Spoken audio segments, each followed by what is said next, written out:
রোজা শুরুর দিকেই ধুম বেচাবিক্রি চলছে গজ কাপড়ের দোকানগুলোতে।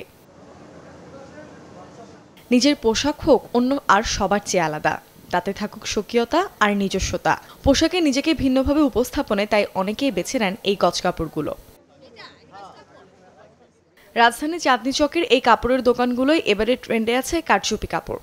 রোজার প্রথম থেকে কাপড়টা দিতে হয়, এই কারণে এত ভিড়। আমরা প্রথম থেকে কাপড়টা বানাই, গজ কাপড় কিনে তারপর বানাতে হয়। কটনের ভিতরে চাচ্ছে পাতলা এবং বেশি চলতেছে আমাদের কাজ করা কিছু কাপড় আছে, 2 হাত ভরে কাপড়গুলো, এগুলো একটু বেশি চলতেছে, একটু রিজনেবল প্রাইজের মধ্যে আছে, এগুলো আমাদের জন্য ভালো চলতেছে।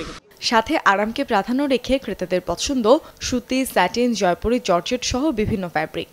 কারচুপি, পাকিস্তানি কাজ করা, ইন্ডিয়ান কাজ করা, ওই টাইপের কাপড়গুলো একটু চাহিদা বেশি গজ কাপড়ের ভিতরে।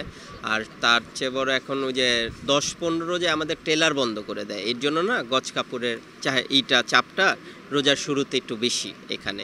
এবার পার গজ আপনার 3500 থেকে 3000 পর্যন্ত গজ আছে আর কি। কারচুপিগুলো এখন অনেক ট্রেন্ডিং আছে। 150 টাকা থেকে শুরু করে কাপড়ের মান এবং কাজ ভেদে গজ কাপড়ের দাম পড়বে 3500 টাকা পর্যন্ত। মুর্শন ঐশী, চ্যানেল 24, ঢাকা।